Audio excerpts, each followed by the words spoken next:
This is part B of the KhoodeelaarTV television channel, broadcasting under the banner of Baby Angel Geronimo Manifesto editions. This is timed at 1200 hours GMT, London, within quotes UK, Sunday, 30th of June 2024. This is continuing the look at the Sunday newspapers, especially focusing on the Sunday Times. This is a world exclusive original analysis by me, Muhammad Haque, saying that despite the bulk of the so-called newspaper, the Sunday Times, has got contents that are empty, contradictory term, but the contents are indeed empty, both in the so-called news section as well as in the features, and also in the 3 magazines or 3 supplements. It's amazing, isn't it, that this is the leading Sunday newspaper and it is empty of content, empty of substance.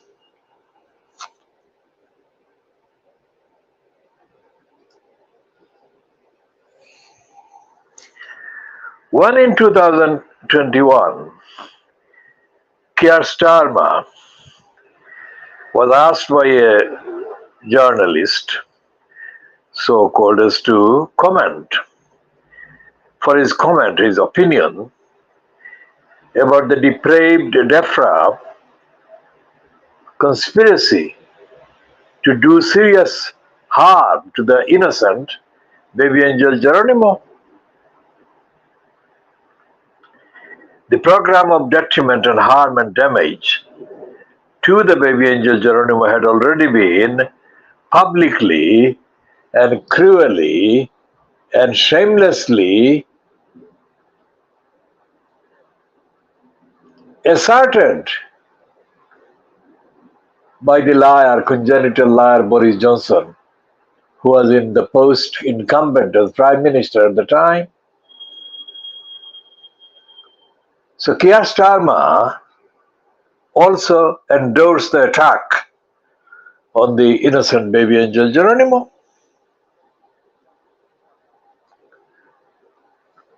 So today's Observer newspaper, running the front page story, well, it's a propaganda really, that Starmer is talking about reigniting the fire of optimism. This is a very odd indeed rhetorical phrase, imagery.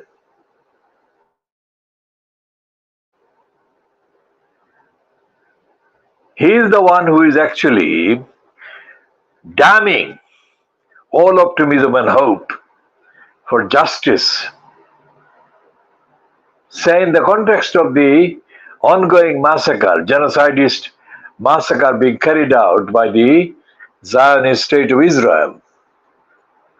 Optimism is the last thing that is there, and he is extinguishing all optimism for the people of Palestine, the children of Palestine, the babies of Palestine, the elderly, the vulnerable, innocent people of Palestine. In the context of the poverty, hunger, and famine ravaging vast communities across the globe, vast communities especially in Africa and in Asia, the concept of optimism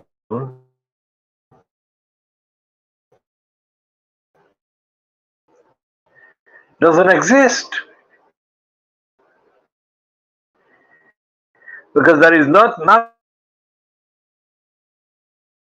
from the famine, the hunger, and the death by starvation, and then nothing in the actual so-called manifestos published by the parties, including by the Labour Party as fronted by the political murderer of the Labour Party, Keir Starmer. There is no reference to starvation, hunger, famine, and the denial of human rights, denial of basic rights to the millions, hundreds of millions of people. There is nothing in any of the manifestos that even recognizes the existence of the world. The only existence of the world that the British manifestos recognize is the existence of the channel, the existence of the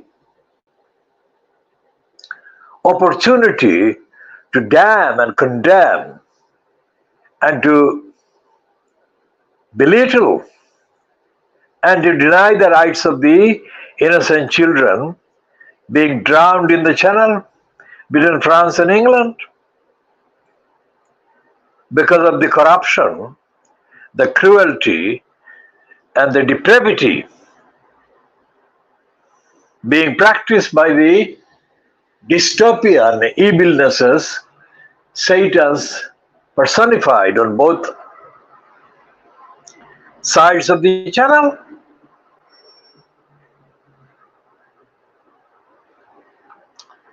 And then you have the dystopian personified in the shape of nasty Nazi Nigel Farage.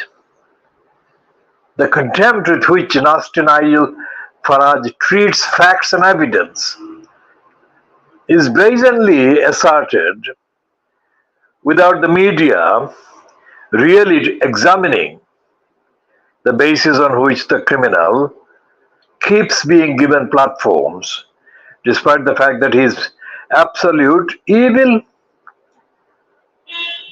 The I newspaper has got a guest columnist, Donald McIntyre, who is talking about Nigel Nasty Farage and is saying that Nigel Nasty Farage should be stopped, otherwise he will poison politics and democracy in this country.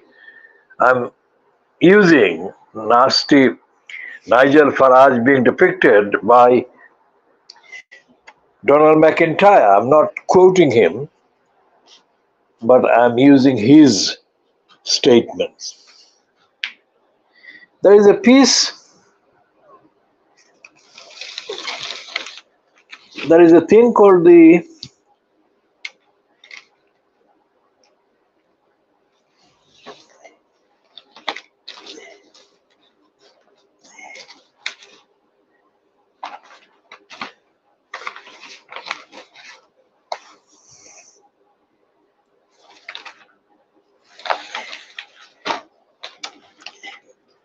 let's talk about this.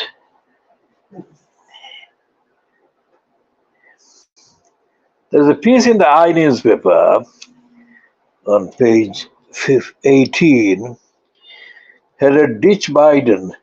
World should be scared by President's TB collapse.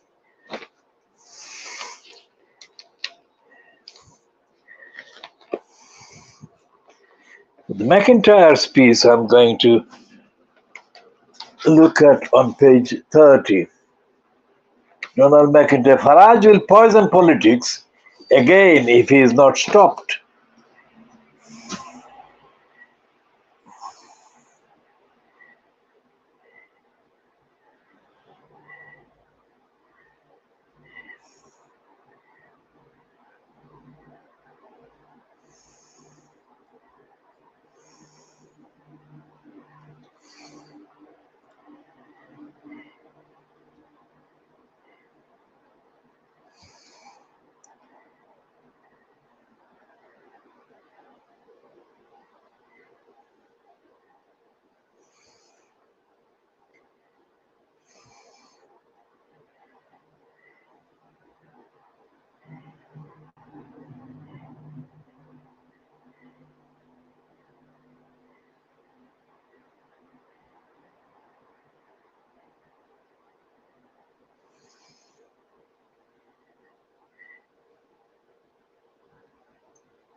So this Donald McIntyre piece, again headlined, Farage will poison politics again if he is not stopped. This is about really the Channel 4 news item that was broadcast on Thursday, I think. And this is more difficult with George Jones, who is also featured in the Channel 4 report. For Jones, well known to Nigel Farage as a long-time activist who has organized events for him, was caught expressing disgust over a degenerate pride flag flying from a police car, and that equating gay people with pedophiles. There should be out non catching nonsense, not promoting the fuckers. My question to reform on what action will be taken against Jones remained unanswered yesterday, 5 hours after it had been asked. Now, Donald McIntyre is, of course, one of the older, in the current context, the older kind of journalists. He's hardly been given any platform. This is a rare return for him. He reported for the BBC Newsnight for some time and was around about 20 years ago. And this is a platform he has been given this column space because Patrick Coburn is on holiday or is said to be away.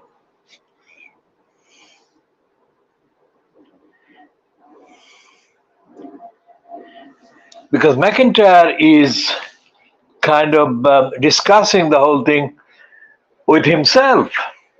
McIntyre is not talking about the, where shall I kind of start? McIntyre isn't talking about the actual emptiness of the British left political organizations or outlets or platforms. And most certainly is not mentioning what was overhyped in the 1970s, late 70s and early 1980s as Tony Benn. Tony Benn, whom I observed very closely in the 70s, was the most dishonest, self-seeking politico, being given the wrong platform as the leader of the left in the United Kingdom. And let me just explain this. Tony Benn inherited from his father a place in the House of Peers as Viscount Stansgate.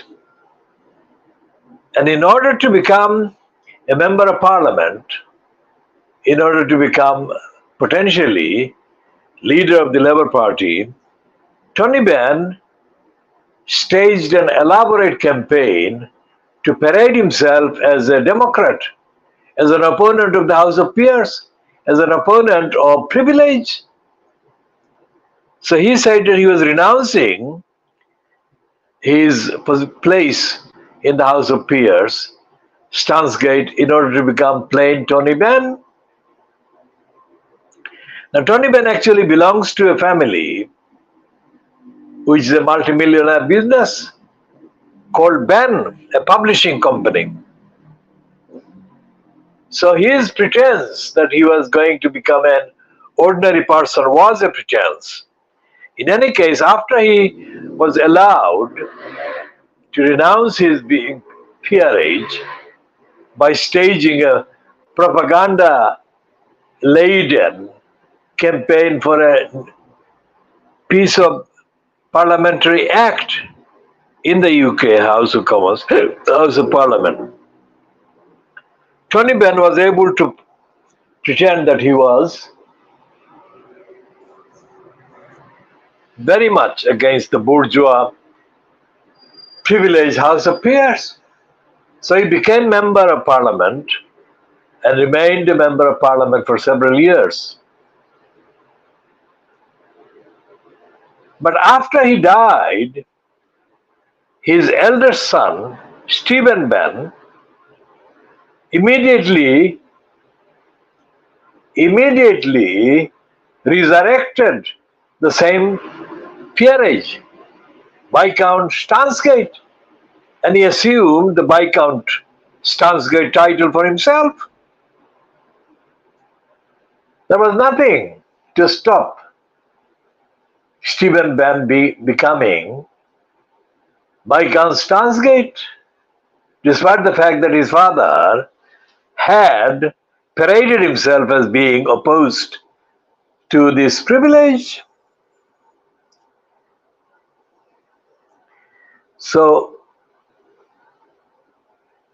when he actually did the parading of the legislation, claiming to be doing it for democracy, Tony Benn never actually addressed the issue of whether the Viscount, the peerage, would be open to be revived by any of his descendants after he passed away.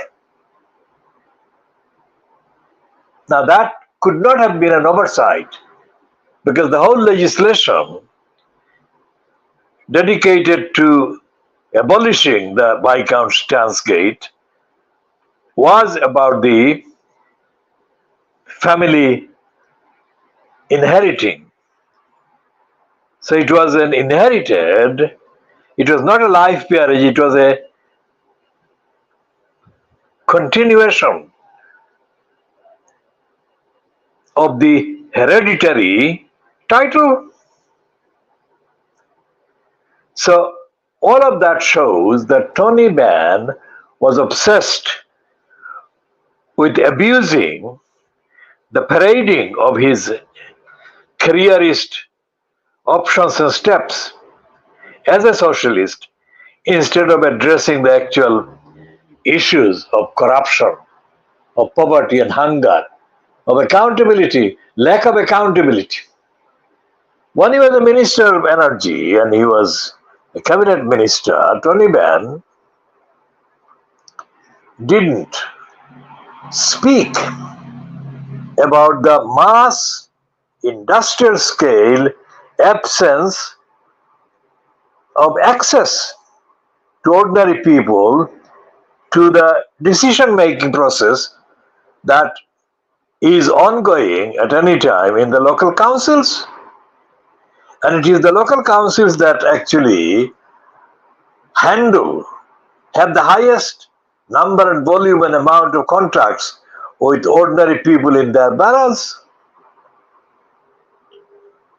Tony Benn never talked about the fact that the judiciary was completely hostile to the idea of access to just remedies.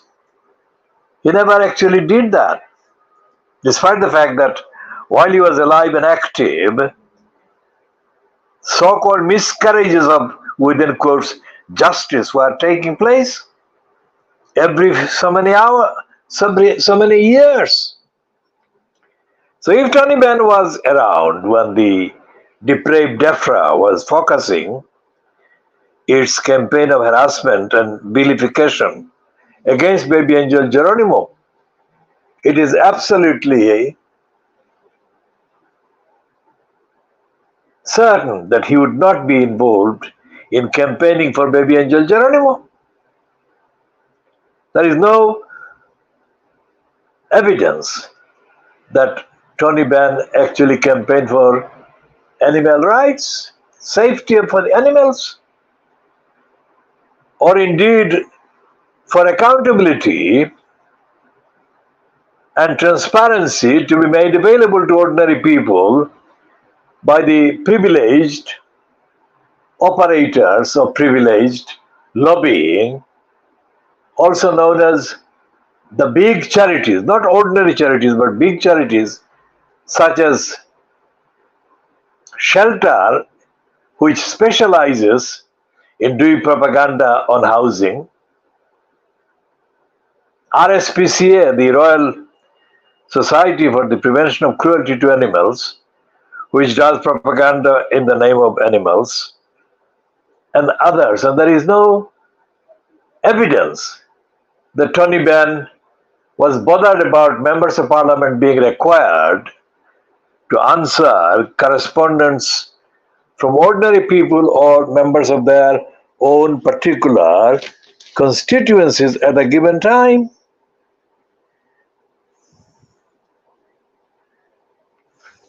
So this is the Donald McIntyre. I should be talking about Donald McIntyre and the Channel 4 item that exposed Nigel Nasty Farage in a later edition.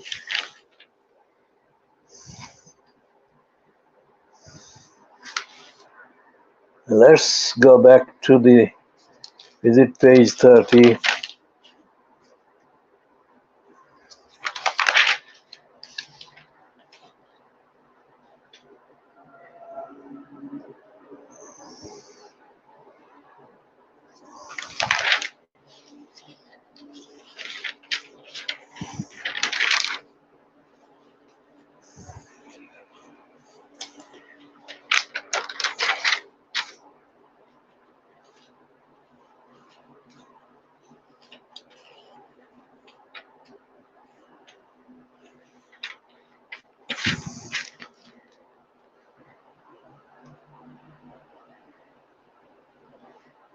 So there are two Chinese pandas have arrived in the USA, San Diego Zoo, which is a rare journey because China was recalling pandas from other countries in the last 2 years. So it is worth investigating why this has been allowed.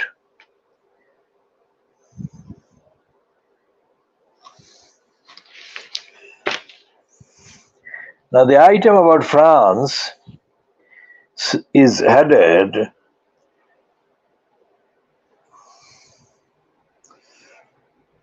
Polls show far right in lead ahead of weekend elections.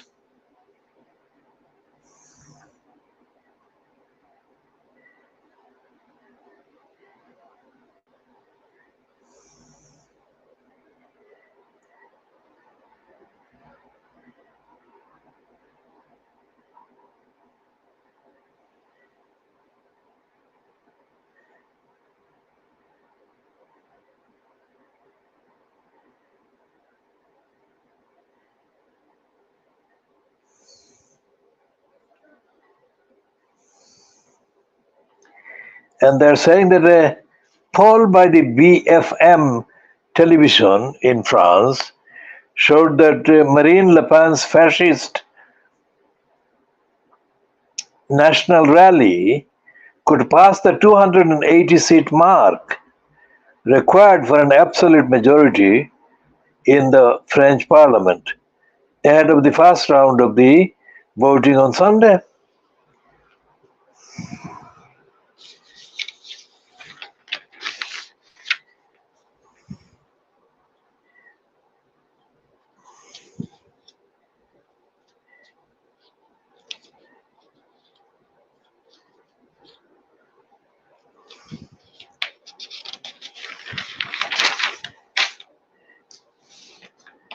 And Susie Dent is talking about language.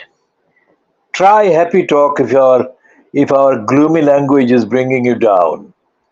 Susie Dent is the woman who is also known as the Dictionary Corner woman on Channel 4's Countdown.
But she says that Shakespeare said, there is nothing good or bad, but thinking makes it so.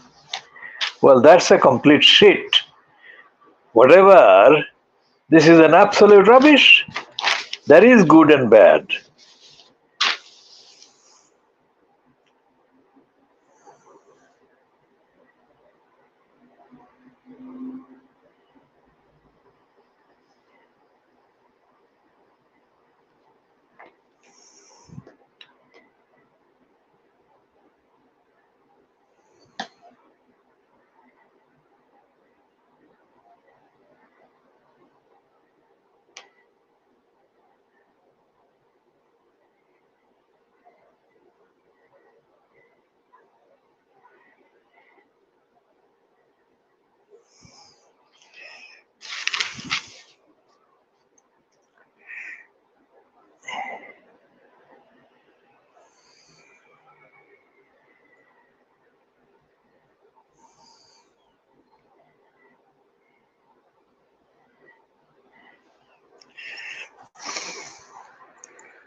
So this piece now, introduction to Emily Maitlies. Emily Maitlies is a liar, and we have been demanding she apologizes for the lies and the defamation she perpetrated exactly 20 years ago. Having said that, the piece that she has got on pages 18 and 19, in the middle of pages 18 and 19 about Biden blowing it, is headed Biden blew it. Democrats still have time to replace him. So let's see what she is concluding.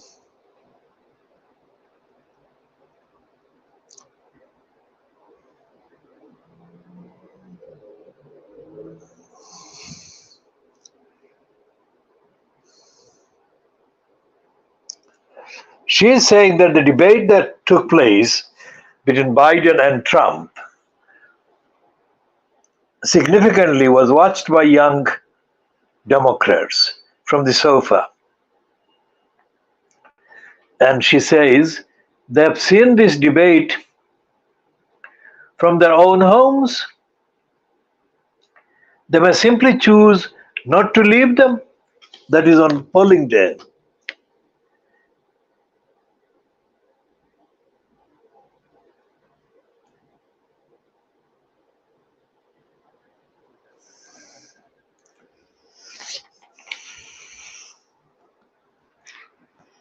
She starts, how do you lose a debate to a 34-time convicted felon? How do you lose a debate to a man found liable for sexual abuse and fraud? in completely separate civil trials. How do you lose a debate to a 78-year-old serial liar and fornicator who refused to acknowledge the democratic will of American voters in 2020 and who threatens to do so again? I'm reading this for the record,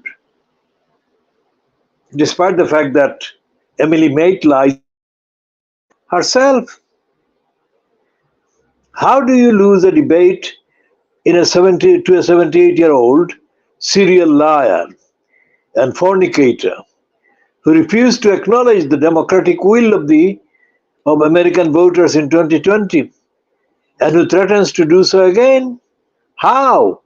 Last night, Joe Biden showed us how.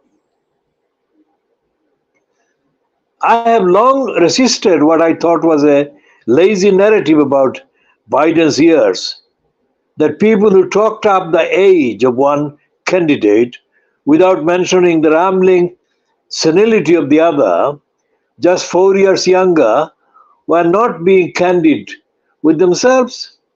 Let me admit that I have been surprised and impressed by Biden as a legislator. And let me now admit that even if I felt scared by what I saw last night, everyone has a plan, as Mike Tyson so memorably put it, until they get punched in the face. Trouble is, Biden wasn't punched, he was barely tickled, and yet he fell apart on that stage with the whole world watching. It was at times like watching a toddler set out across a five-lane motorway, fatalistic and unbearable in equal measure.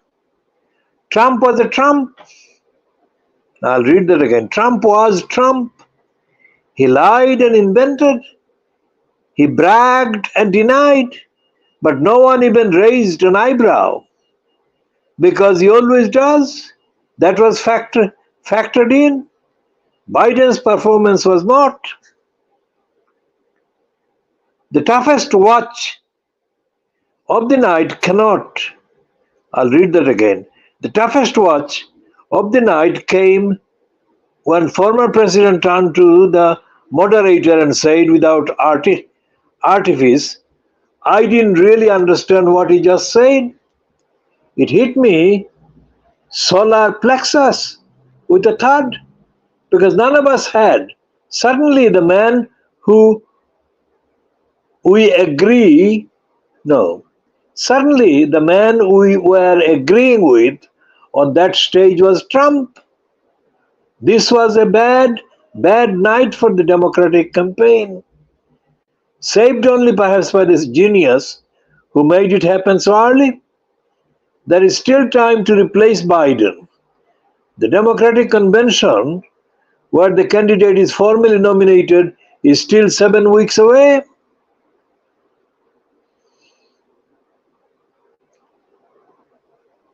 The delegates aren't anointed until after that moment. So the technical space is there for the party to act. But here is why it may not. Biden sits in a unique position.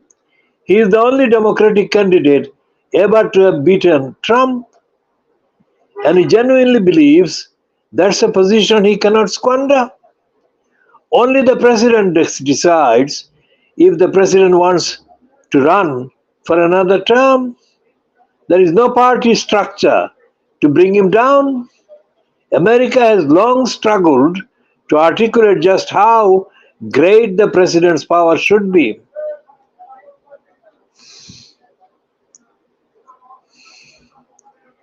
As I write, the Supreme Court is ruling on whether to allow Trump immunity from criminal prosecution for his role in the 6th of January riots. The court may well argue that failure to guarantee immunity for certain acts whilst in office could set a blueprint for how future presidents govern. American presidents are not executors so much as avatars, a fantasy projection of everything Americans wish America to be. And that's why this debate mattered so much. Up there on that stage there, they want to see a leader who can project strength, integrity, competence, and compassion to the entire world. There are plenty of potential leaders waiting in the wings, but Biden has to acknowledge that the candidate who in 2020 may have saved American democracy could well be the candidate who risks losing it if he stands again. Biden's favorite warning to voters has long been, don't compare me to the Almighty, compare me to the alternative. But for many younger Democrats, the alternative is not Trump, it is their own sofa. They have seen this debate from their own homes. They must simply choose not to leave them. Now, Emily Maitla is a journalist, broadcaster, and host of the podcast The News Agent. News Agents. Now, about Emily Maitla is she worked as a presenter on the London news program London Newsroom Southeast. Newsroom Southeast broadcast for about 10 years, I think, from the 90s up to the early 2000s. I appeared on Newsroom Southeast for about 6 months, almost regularly every week, when I was doing the campaign against the racists of the Stratford School in Newham in East London.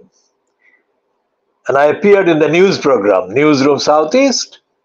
But Emily Maitla wasn't there at that time. The main reporters that spoke to me included Alison Jacks. I don't wonder what happened to Alison Jacks, but Alison Jacks was the one that would call me almost every day.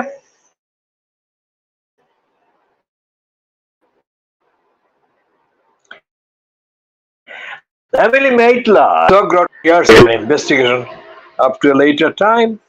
This is 41 minutes long, this video, and it's being ended at 12:31 hours GMT on Sunday the 30th of June 2024.